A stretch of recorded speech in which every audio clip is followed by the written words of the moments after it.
Buenas tardes, grupo de Nuevo Testamento 1. Retomando nuestra clase de San Juan, vamos a iniciar con nuestra oración de costumbre para ver si en esta clase ya le damos término a lo que es el Evangelio de San Juan. Ven Espíritu Santo y llena los corazones de tus fieles y enciende en ellos el fuego de tu amor. Envía, Señor, tu Espíritu y todo será creado y se renovará la faz de la tierra.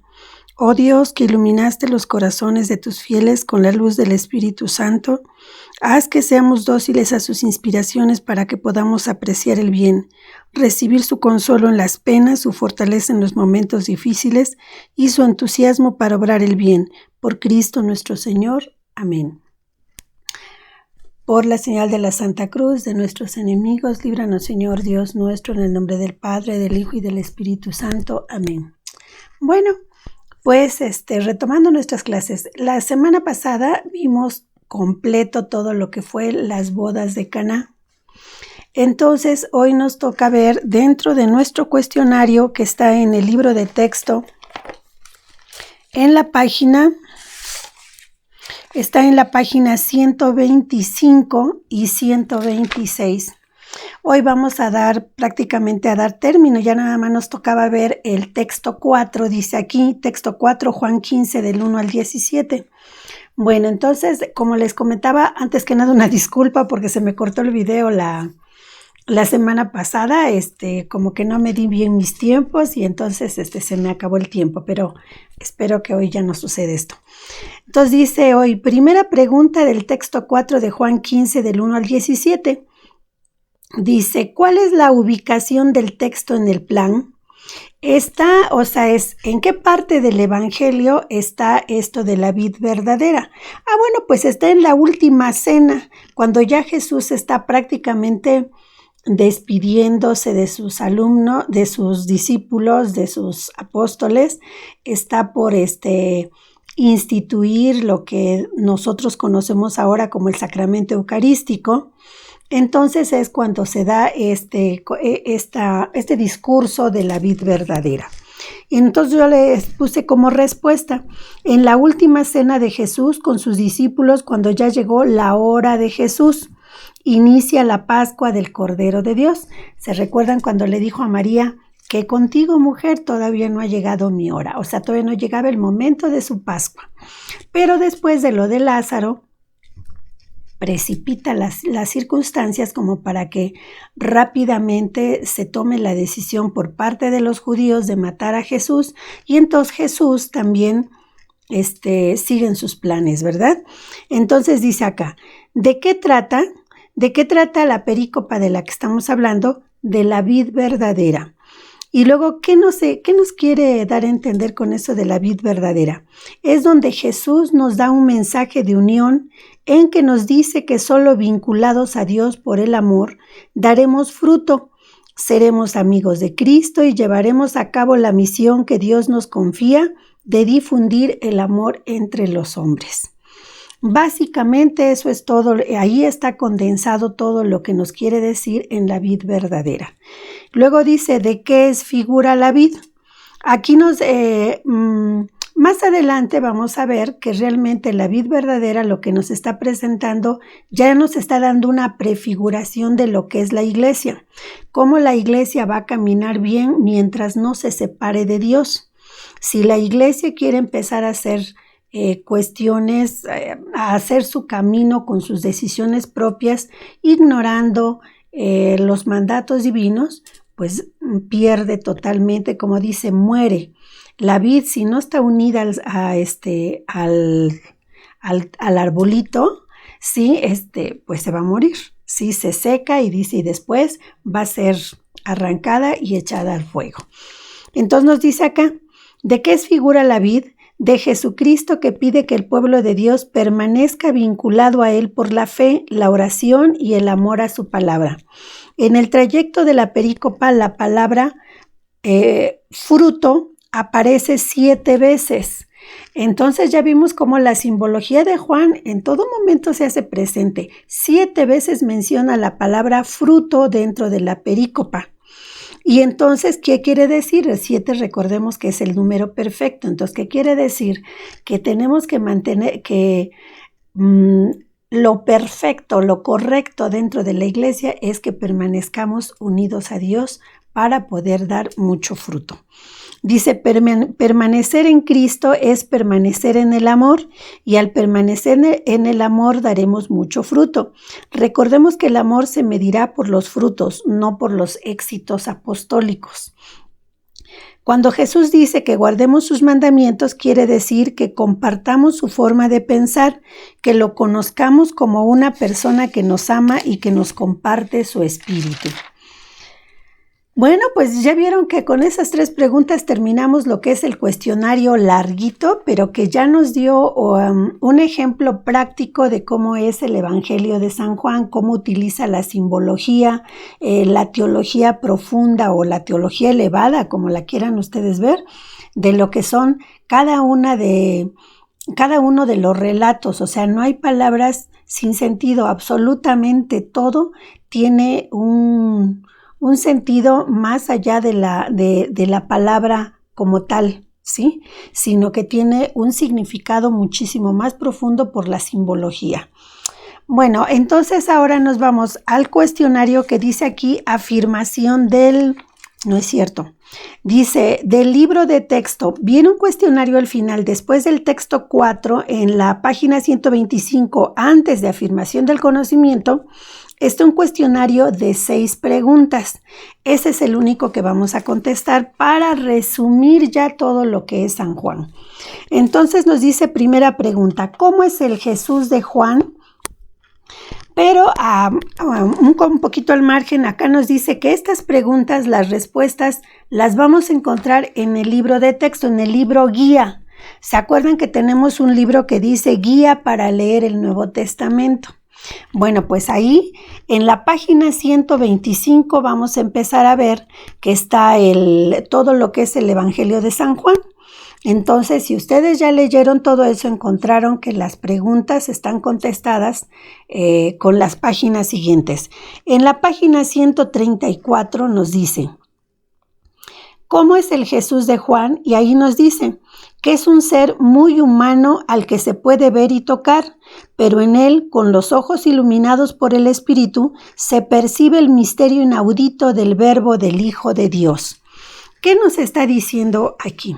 O sea que Jesús, Juan en todo su evangelio nos va a presentar un Jesús muy humano, o sea, nos los va a presentar bajo varios aspectos, pero lo que él está tratando en todo momento es de mostrarnos el misterio inaudito del Verbo del Hijo de Dios. Entonces nos vamos a ver rápidamente algunas particularidades del Jesús de Juan como hombre. Juan nos presenta a Jesús como hombre y dice, es un hombre porque se cansa, pide agua. ¿Se acuerdan en el pasaje de la mujer del pozo cuando le pide agua? La samaritana va y le dice, dame agua, y empieza un diálogo con él. Entonces dice, ahí me está mostrando que él tenía sed también, o sea, un ser humano común como nosotros. Tiene amigos como María, Marta, Lázaro, en donde él llega a las lágrimas por la muerte de Lázaro.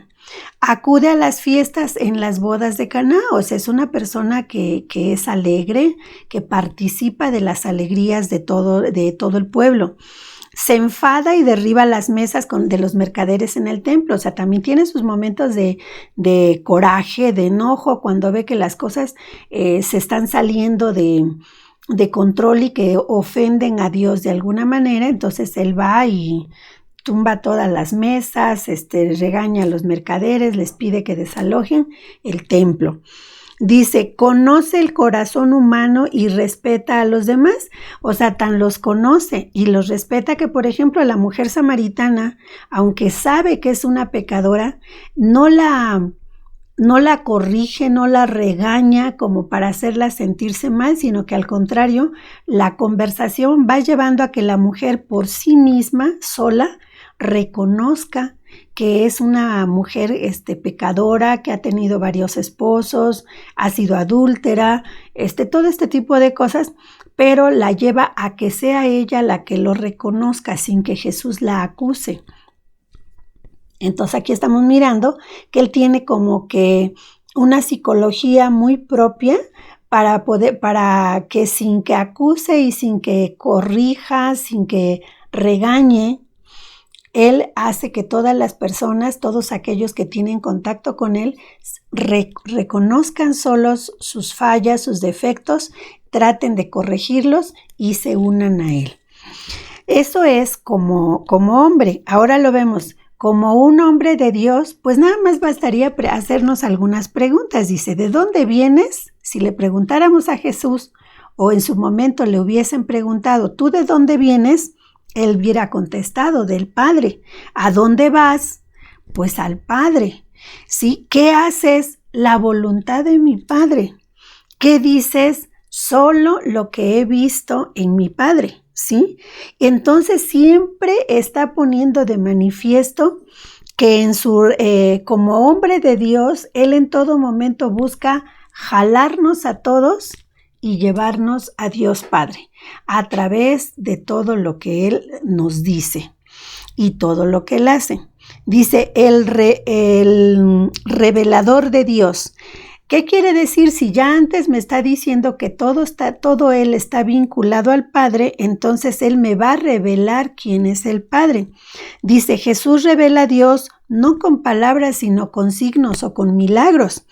Dice, con las acciones, con su forma de actuar, con su forma de vivir.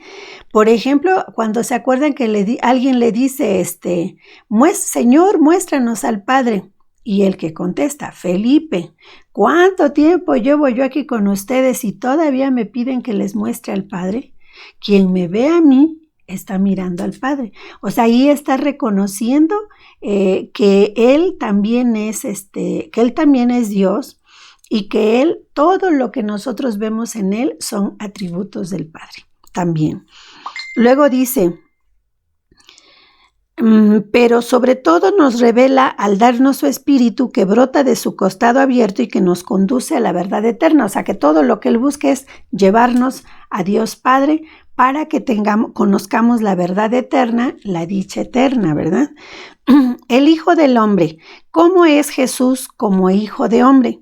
Dice, a Nicodemo le dice que él es el único que ha bajado del cielo. Jesús no repite tantísimo, yo soy el Hijo de Dios, yo soy el Hijo de Dios, sino que da expresiones que si nosotros las razonamos, nos damos cuenta que nos está diciendo que Él es el Hijo de Dios, porque nos dice, yo soy el único que ha bajado del cielo. En Juan 3, del 11 al 13. Entonces, si Él es el único que ha bajado del cielo y en ese momento, en esa época, la concepción era que en el cielo estaba Dios y Él era el único que había bajado, ¿de quién venía? De Dios. Entonces dice, Jesús se reconoce no como juez que condena, sino como un hijo que salva. O sea, Él en todo momento trata de transmitirnos el amor de Dios. Él quiere que nos quitemos esa concepción que se tenía en el Antiguo Testamento del Dios castigador, del Dios juez.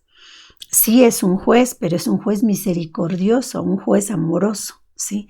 Bueno, dice, como hijo de Dios, dice, yo soy, a diferencia de los evangelios sinópticos que casi nunca mencionan que dice el nombre de Yahvé en el Evangelio de Juan se utiliza 4 veces a diferencia de los sinópticos, o sea que en los sinópticos casi nunca mencionan el yo soy que lo hubiese dicho Jesús. En cambio en el Evangelio de Juan aparece 4 veces diciendo él yo soy, o sea que es el nombre que se le aplicaba solamente a Yahvé. Bueno, entonces con eso tenemos la pregunta 1. Pregunta 2. ¿Dónde se sitúa su comunidad? En la página 125 del libro guía vamos a encontrar que dice que es en Éfeso. ¿Por qué en Éfeso precisamente estaba la comunidad a la cual de alguna manera lleva a San Juan a escribir este evangelio? Porque es en Éfeso en donde son más enfrentadas las corrientes que iban en contra de la verdadera fe. ¿Sí? ¿Por qué? Porque Éfeso está rodeada por los griegos. Los griegos tienen una cultura helenista. Los griegos son una cultura donde están muy imbuidos por todos los filósofos como son Sócrates, Epicteto, Platón. En fin, todos estos dice filósofos como Sócrates, Epicteto, los estoicos, Platón, todos ellos son de origen griego, ¿verdad? Entonces, esas filosofías es donde o digamos que motiva a que la gente que está ahí en Éfeso empiecen a cuestionarse sobre quién es Dios, qué es lo que busca la fe de Dios en el hombre. Y ya aparecen allí las corrientes que después nosotros conocemos como corrientes heréticas, ¿verdad? De herejes. En ese momento no se les podían llamar herejes. ¿Por qué? Porque se le puede llamar hereje a alguien solamente que vaya contra algo que ya haya estado establecido o que la iglesia ya se haya pronunciado como que eso es un dogma. Si alguien va contra ese dogma, cree o deja de creer algo establecido en un dogma, ahora sí ya se le puede llamar hereje. Pero recordemos que en esos momentos no había habido concilios como para determinar que pues esto es lo que cree la iglesia y entonces quienes no crean esto son herejes.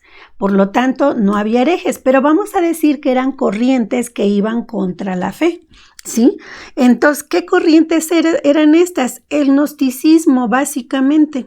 ¿Por qué el gnosticismo? Porque se recuerdan que en clases anteriores ya vimos que era el gnosticismo, que eran aquellas personas que establecían o que fundamentaban que toda la salvación era solamente para un determinado grupo de personas, que aquí les llaman los iniciados, pero bueno, era un grupo de personas que solamente a través del estudio y del conocimiento podían hacer que la mente fuera más importante que el cuerpo. Se recuerdan que ellos condenaban el cuerpo, decían que el cuerpo era pecado, la materia era puro pecado, lo único que se salvaba era el espíritu, pero entonces ellos buscaban la salvación a través del conocimiento. No a través del amor de Dios, no a través de las obras a su prójimo, sino solo a través del conocimiento. Y entonces por eso decían, pues solamente las gentes estudiadas son las que tienen la posibilidad de salvarse. Toda la plebe, toda la gente ignorante, ellos no tienen las posibilidades porque hay gente que no entiende, ¿sí? Entonces, esa era una de las cosas que peleaban los gnósticos. Dice, buscan la salvación por el conocimiento, por tanto, la salvación es solo para los iniciados. También estaban en lucha, fíjense, aparte de que estaban contra el gnosticismo, los estaba todos confundiendo. Aparte de que estaban las filosofías griegas de Platón y etcétera, otros más. Aparte de eso estaba el judaísmo. Se recuerdan que al principio, así como ahora nosotros podemos decir que están las sectas protestantes, en ese momento el cristianismo era una secta del judaísmo. La religión, digamos, oficial en Israel era el judaísmo. Entonces los cristianos, los seguidores de Cristo, eran considerados como una secta. Entonces también los judíos se oponían y atacaban a los seguidores de Jesús. Entonces esto generaba muchas confusiones entre lo que los judíos todavía seguían aferrados al Antiguo Testamento y lo que los apóstoles promocionaban o llevaban la buena nueva sobre la venida del Mesías, sobre lo que ya había llegado el Mesías. Entonces, todo esto creaba mucha confusión entre los cristianos y para ellos es para los que escribe San Juan este evangelio. Dice, claro que también San Juan utiliza los mismos recursos de los judíos en defensa de la fe cristiana, ¿sí? Entonces ahí es donde él empieza a tomar ciertos aspectos del judaísmo o expresiones del judaísmo, pero convirtiéndolas y dándolas a la nueva fe, en este caso a la fe verdadera, que es la cristiana. Y ahí es donde él utiliza qué es lo que sigue, o sea, cuál es el verdadero sentido de los profetas, del Éxodo, el Cordero Pascual, o sea, ya no con la visión del Antiguo Testamento que tenían los judíos, sino trasladándola allá a la nueva fe, a lo que trajo Jesús, la buena nueva para el pueblo judío. Y luego dice, ¿cuáles son los rasgos? Tercera pregunta, ¿cuáles son los rasgos del Evangelio? Me brinqué. En la segunda pregunta dice, ¿dónde se sitúa su comunidad? Pueden ustedes encontrarlo más detallado en la página 125 del libro guía. En la página 128 del libro guía van a encontrar la pregunta 3, que dice, ¿cuáles son los rasgos del Evangelio? Dice, Juan nos hace relatos rápidos como los sinópticos. O sea, ¿se acuerdan que los evangelios sinópticos, si ustedes se han fijado, son muy breves? O sea, como que nos narran una historia en unos cuantos versículos, está narrada una historia. O sea, ellos son muy resumidos, muy breves. No así San Juan, que él, por esa razón, como él es más detallado, él se va más al detalle. Él dice, yo no voy a tomar todo lo que hizo Jesús, sino yo solamente voy a tomar 7 signos, 7 símbolos, 7 milagros, como ustedes les quieran llamar, que son a los que él aboca todo su evangelio. Y por eso, fíjense, todo su evangelio solamente está condensado en 7 milagros. En esos 7 milagros, ¿por qué está condensado todo su evangelio? Pues porque él es muy detallado, ¿no? Y muy profundo, te da detalles, como vimos en las perícopas anteriores, en bodas de Caná y en la resurrección de Lázaro, que él, cada palabra que pone antes de escribirla, o sea, yo creo que busca todos los significados para resumirlos en esas palabras, pero entonces sus relatos tienen que ser muy detallados. Ese es uno de los rasgos que lo diferencian de los sinópticos, ¿sí? Dice, Juan no hace relatos rápidos como los sinópticos, sino que toma solo 7 milagros, de los cuales 4 son propios. ¿Por qué dice que 4 son propios? Porque son 7 milagros que él narra, pero de esos 7 milagros, 3 ya aparecieron en alguno de los sinópticos, y solamente 4 son los únicos que nada más tiene él, no aparece en ningún otro evangelio. Por eso dice 4 son propios, y los desarrolla en detalle por medio de discursos que se convierten en catequesis. Ese es uno de los rasgos. Otro rasgo, el lenguaje espiral. ¿Se recuerdan que ya hablamos de que una palabra en la primera rueda puede tener un significado, en la segunda rueda otro significado, en la tercera rueda la misma palabra tiene otro significado, relacionado con lo mismo, pero con un sentido más profundo o más amplio, según quieran verlo ustedes, ¿sí? Entonces ese es otro rasgo muy particular y propio de San Juan. Otro, parte de realidades concretas para pasar al simbolismo. ¿Qué quiere decir acá? Pues básicamente sobre lo que hemos estado hablando de todo su evangelio, que está lleno de simbología. O sea, que no se limitó nada más a transmitirnos una palabra de Jesús, sino nos transmite gestos, acciones, detalles que los rodean, utensilios, cosas, todo, y para él todo tiene un significado. Esa es parte de los rasgos de él, que es la simbología. Dice, así por ejemplo, para él el agua, puede mencionar el agua varias veces, pero en algunas veces sí realmente es agua de la que tomamos, y en otras ocasiones se está refiriendo a la purificación, y en otras formas se está refiriendo a la vida que da Jesús, al espíritu que da Jesús, que es lo que nos quita la sed. ¿sí? La búsqueda del amor, que es lo que nos quita la sed, el amor de Dios. Entonces, por eso presenta a Jesús como el agua viva, ¿sí?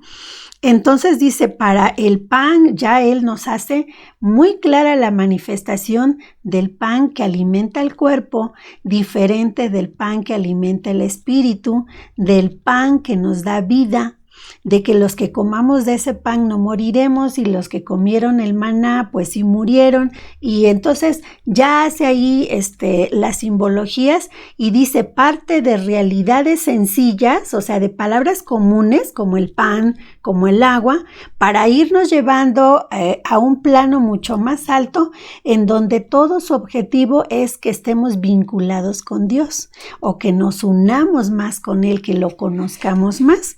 Así nos habla, por ejemplo, dice el renacer, cuando le dice a Nicodemo, tienes que renacer, y eso, o volver a nacer, como le quieras decir, y entonces está hablando no está hablando como, pues inclusive Nicodemo en su momento lo comprende, ¿no? O sea, que le dice, ¿cómo puede un hombre adulto volverse a meter al seno materno? Y ya le dice, no, tienes que renacer por el agua, ¿ven? Ahí el agua ya está significando bautismo, y tienes que, dice, y está significando en otra espiral es entrar en la fe, ¿sí? Entonces ya vieron cómo vuelve a conjugarse el simbolismo con el lenguaje espiral, ¿sí? Entonces esa es otra de las características de San Juan. Dice, pregunta 4, ¿qué recursos literarios utiliza? En esta pregunta no les digo página porque esta pregunta creo que es un poco abierta, puesto que si ya leímos gran parte del Evangelio de San Juan, ya leímos, ya vimos, ya analizamos muchas de las características de él y todo, esta pregunta nosotros tenemos que llegar a una conclusión. ¿Qué recursos literarios utiliza? Y nos dice, pues ya vimos que utiliza la simbología, el lenguaje espiral, las metáforas, las metonimias, dice la antítesis. Bueno, alguien se preguntaría, ¿qué es la metonimia? Es la relación entre la causa y el efecto. O sea, él va a hablar, por ejemplo, no solamente del instrumento, de algún instrumento, sino también de cómo ese instrumento trabaja en función de las manos de quien lo utiliza. O sea que el mismo instrumento puede ser utilizado por diferentes manos y entonces va a tener diferentes efectos, ¿sí? Entonces, a eso es a lo que se refiere la metonimia, que hay un efecto, hay una consecuencia o un efecto que está muy definido de acuerdo a quien lo causa, ¿sí? Entonces eso es algo de la metonimia. La antítesis, el siempre estar tratando de enfrentar una cosa con otra, por ejemplo, es Dios es luz, el mal es obscuridad, ¿sí? Palabras así como Dios es vida, Jesús es vida, el alejarte de Dios es muerte. Entonces esas palabras contrarias es lo que literariamente conocemos como antítesis. Todos estos que acabo de mencionar son rasgos que están muy marcados en el Evangelio de San Juan. Quinta pregunta. ¿Cómo es su geografía? Esta sí la van a encontrar en la página 126 de la guía. Dice, la geografía de los sinópticos es sencilla, pero teológica. O sea, ¿qué quiere decir? ¿Se acuerdan que todos los sinópticos, los 3 sinópticos prácticamente, con pequeñas variaciones, pero todos hablan como de que todo el evangelio, su evangelio está manifestado? Salió de acá, pasó acá, para llegar a Jerusalén, donde fue su Pascua, y se acabó. Esa es la geografía de ellos, una geografía lineal, podemos decir. No así la geografía de San Juan. Él nos habla de que fueron no un viaje. Él habla de que fueron varios viajes, mínimo 3, hasta Jerusalén, pero a Galilea, a Éfeso, hizo varios viajes muy continuos, ¿sí? Y viajes que demoraron tanto tiempo que a veces hubo de residir en ese lugar por varios días, se quedó allí. Entonces ya vimos que tiene variaciones, ¿verdad? Es otra de las características de él. Y luego, por ejemplo, la geografía de los sinópticos hablan, pues nos dan así como entender, como nos hablan de un solo viaje, uno pensaría que la vida pública de Jesús duró muy poquito tiempo, o sea, como unas semanas, porque me narran las cosas como tan breves y tan así como que salió de acá, fue acá y luego llegó acá y ya ahí fue su Pascua y San se acabó. Bueno, entonces nosotros pensaríamos que la vida pública de Jesús duró semanas. En el caso de San Juan, dado lo que nos está continuamente hablando de que luego fue, luego regresó, permaneció días acá, luego también fue acá y ahí permaneció también un tiempo, bueno, entonces ya me da la visión de que la vida de Jesús demoró un promedio de 3 años. Entonces se ha encontrado los estudiosos de este asunto y han encontrado pruebas, según los escritos del Mar Muerto, los que encontraron ahí en las en las cuevas de Qumran, que dan pie a que es más verídica la geografía de San Juan que la de los sinópticos. No que los sinópticos hayan dicho mentira, no. Simplemente la forma en que presentaron su evangelio fue más resumida en cuanto a la geografía, no así la de San Juan. O sea, estamos hablando de que los rasgos de San Juan son de que fue más detallista. Por eso él dijo, yo no voy a hacer un evangelio donde si me pongo a detallar absolutamente todo lo que tienen los sinópticos, pues va a ser un evangelio interminable, ¿verdad? Entonces mejor yo nada más les escribo 7 cosas, pero esas 7 se las voy a dar bien detalladas, bien explicadas, como para que ustedes puedan realmente entender, mantenerse, o sea, cada una de los milagros que él escoge tiene un objetivo definido y entonces con eso él busca la vinculación con Cristo, descubrir el misterio de Cristo para mantenernos unidos a Cristo y por medio de Cristo o por Cristo al Padre. ¿Sí? Bueno, proseguimos. Dice, ¿qué rasgos presentan los discursos? Esto los van a encontrar en la página 130 y 131 del libro de guía. Dice, antes que nada, nos habla de 2 discursos, ¿sí? Dice, el primer discurso que está considerado del capítulo 13 al 14, capítulos, no versículos, del capítulo 13 al 14 completitos, están comprendiendo el primer discurso y del 15 al 17 están comprendiendo el segundo discurso. Bueno, ¿qué nos dice en el primer discurso? Nos está hablando que ya es prácticamente de lo que es la hora de Jesús. ¿Por qué? Porque si se fijan, contiene las perícopas de el lavatorio de los pies, el anuncio de la traición de Judas y la despedida. Eso es en los capítulos 13 al 14 y en el capítulo segundo, que es del 15 al 17, en el segundo discurso, nos habla de la vid verdadera, lo que acabamos de ver, que es lo que está, fíjense las perícopas que comprende. Los discípulos y el mundo, la venida del Paráclito, anuncio de un pronto retorno, la oración de Jesús. O sea, fueron la vid verdadera, los discípulos y el mundo, la venida del Paráclito, anuncio de un pronto retorno y la oración de Jesús. Todos estos dos discursos, ¿qué es lo que están abarcando? Que ya llegó la hora de Jesús, ya llegó su Pascua. Esto es previo a la Pascua ya. ¿Sí? No dentro del primero o segundo año de la vida pública de Jesús, sino ya previo a su Pascua, en la última Pascua, antes de hecho, estos discursos, si ustedes vieron, ahorita les acabo de dar la respuesta de en dónde aparece la vid verdadera, pues aparece en la última cena. O sea, después de que tiene la última cena o en el trayecto ahí, él les empieza a hablar, les empieza a decir varias, varias parábolas, puede decirse, sí, que les está ahí explicando, les está dando, en donde les está dando sus últimos mensajes y recomendaciones.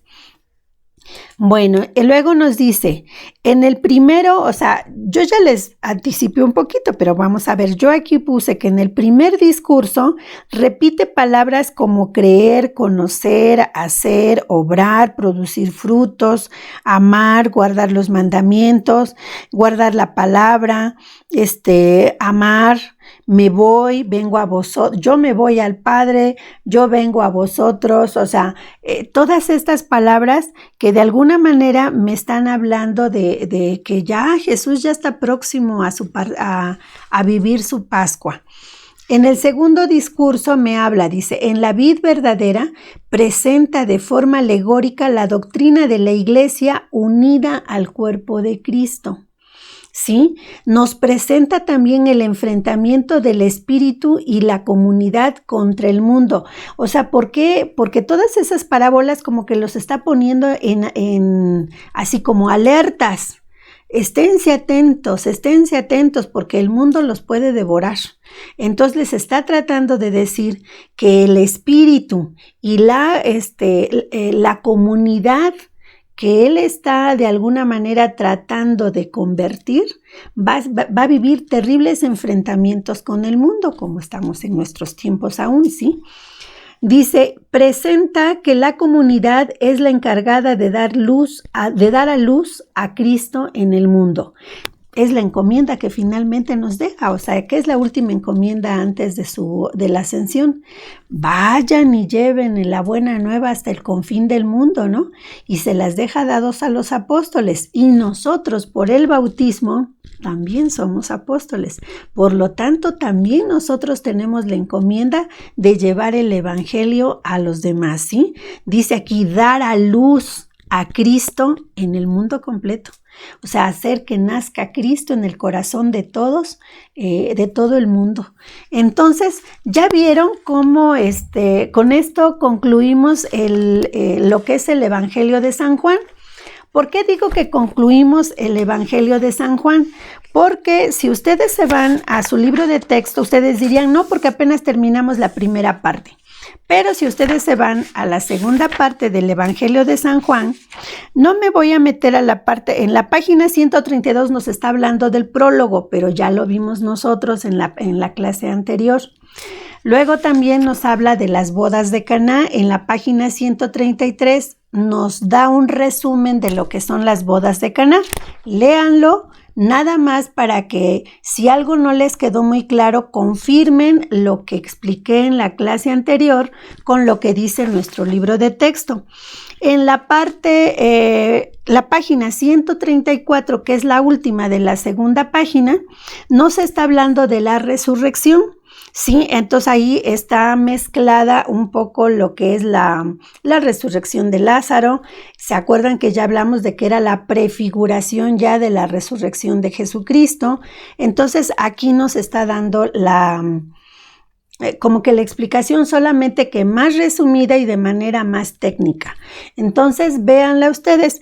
Obviamente el cuestionario que presenta en la página 134, que es de 6 preguntas, pues realmente si nos ponemos a contestarlas redundan con todo lo que ya vimos. La única pregunta que yo veo que está aquí, como que no la tuvimos en ningún lado, pero yo creo que esta es muy sencilla de contestar para todos ustedes, es la pregunta que dice, ¿qué simboliza María Magdalena? Pues estaría simbolizando un poco lo que simbolizó Lázaro en su momento, ¿verdad? El pecado que a veces nos gana al hombre, pero también nos manifiesta el gran amor, la misericordia de Dios, el perdón para con la mujer. No que le esté diciendo como en alguna secta se entiende, dice ya dio su sangre por mí, yo ya estoy salvado. Ya lo que yo haga con mi vida es cualquier cosa, porque yo ya tengo la gloria ganada, porque ya Cristo derramó su sangre por mí. Sí, nos perdona, es misericordioso, pero también, ¿qué le dice a la pecadora, no? O sea, a la adúltera cuando se la presentan. Te perdono, nadie te juzga, nadie te acusa ya, vete y no peques más. O sea, no se trata de que ya te perdoné, ya derramé mi sangre por ti y ya puedes seguir pecando. No, se trata de no volver a pecar, ¿sí? Bueno, pues con esto concluimos prácticamente lo que viene siendo el Evangelio de San Juan. Para la próxima clase ya entramos al último tema, que es sectarismo y protestantismo. Este también está aquí manifestado en 2 temas. Voy a ver la manera de que se resuma, porque yo creo que de esto ya hemos hablado como que bastante en el trayecto de todas nuestras clases desde que fueron presenciales, y aún ahorita en línea hemos ido haciendo pequeñas aclaraciones entre el protestantismo y lo que es pues nuestra fe, que de alguna manera todos mal entendidos nos hemos llamado al protestantismo los cristianos. Realmente nosotros también somos cristianos, ¿sí? Porque todos se llaman cristianos, todos aquellos que somos seguidores de Cristo, ¿sí? Entonces, ellos son seguidores de Cristo y nosotros también. Entonces, todos nosotros somos cristianos, que en determinado momento de mala forma, ahora sí que nos quitaron ellos el nombre correcto que deberíamos de tener nosotros. Nosotros, la iglesia se promocionó como la iglesia católica porque quiere decir universal, que acuna a todo mundo, o sea, no tiene preferencia, ¿sí? Por eso somos católicos, pero finalmente también somos cristianos católicos. Ellos son cristianos protestantes, pero nosotros somos cristianos también católicos.